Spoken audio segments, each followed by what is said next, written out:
একবিংশ শতাব্দীর বিশ্ব রাজনীতিতে সবচেয়ে বড় শক্তির লড়াই চলছে ইন্দো প্যাসিফিক অঞ্চলে। সাম্প্রতিক সময়ে চীনের উদীয়মান সামরিক শক্তি, তাইওয়ানের সম্ভাব্য আক্রমণ এবং বিশ্ব বাণিজ্যের প্রাণকেন্দ্র ইন্দো প্যাসিফিক অঞ্চলে নিজেদের প্রভাব ধরে রাখতে মার্কিন যুক্তরাষ্ট্র এক সুদূর প্রসারী কৌশল গ্রহণ করেছে, যার মূল লক্ষ্য হল সামরিক ঘাঁটি এবং জোটের মাধ্যমে একটি শক্তিশালী নেটওয়ার্ক তৈরি করা এবং চতুর্পাশ থেকে চীনকে ঘিরে ফেলা।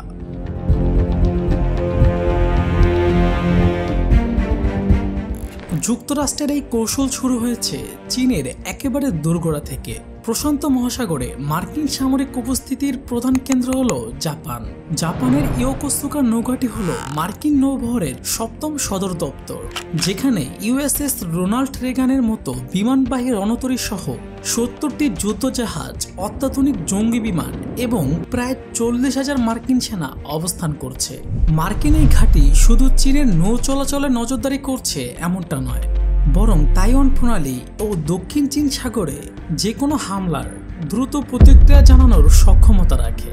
এছাড়া কৌশলগতভাবে ওকিনাওয়া দ্বীপে রয়েছে আরেকটি মার্কিন ঘাঁটি, যেখানে যুদ্ধবিমান সহ অত্যাধুনিক অস্ত্র সরঞ্জাম মোতায়েন রয়েছে।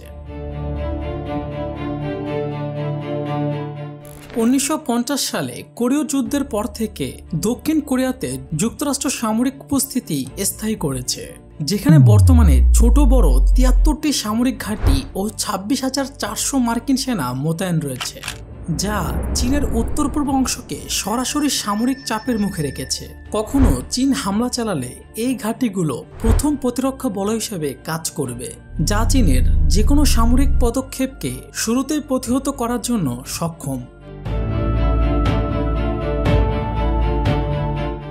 চীন তাইওয়ান বা যুক্তরাষ্ট্রের মিত্রদের উপর হামলা চালালে দ্বিতীয় প্রতিরক্ষা বলয় হিসেবে কাজ করবে তাইওয়ান থেকে প্রায় 2000 কিলোমিটার দূরে অবস্থিত গুয়াম দ্বীপ, যা মার্কিন যুক্তরাষ্ট্রের একটি গুরুত্বপূর্ণ সামরিক কেন্দ্র।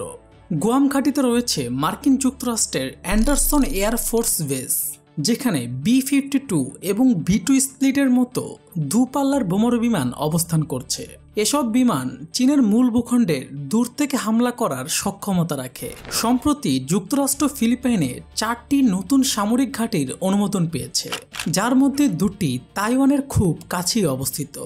এই ঘাঁটিগুলো তাইওয়ান এবং দক্ষিণ চীন সাগরের বিরোধপূর্ণ জলসীমার উপর নজরদারি ও নিয়ন্ত্রণের জন্য শক্তিশালী ভূমিকা রাখবে।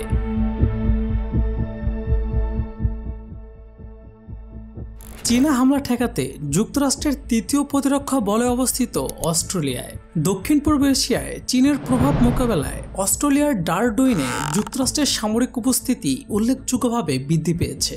এই ঘাঁটি থেকে মার্কিন মেরিন সেনারা দক্ষিণ চীন সাগরের প্রবেশ পথগুলো পর্যবেক্ষণ করে। এই কৌশলগত অবস্থানটি শুধু চীনের নৌবহরকে মোকাবেলা করার জন্যই নয়, বরং ভারত মহাসাগরের দিকে তাদের বাণিজ্যিক ও সামরিক গতিবিধিকে সীমিত করার জন্য গুরুত্বপূর্ণ।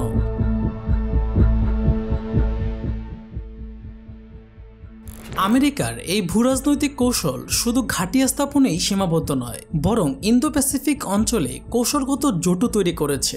মার্কিন যুক্তরাষ্ট্র কোয়াড এবং আকুয়াসের মতো কৌশলগত সামরিক জোট ব্যবহার করে চীনকে চতুর্দিক থেকে ঘিরে ফেলেছে।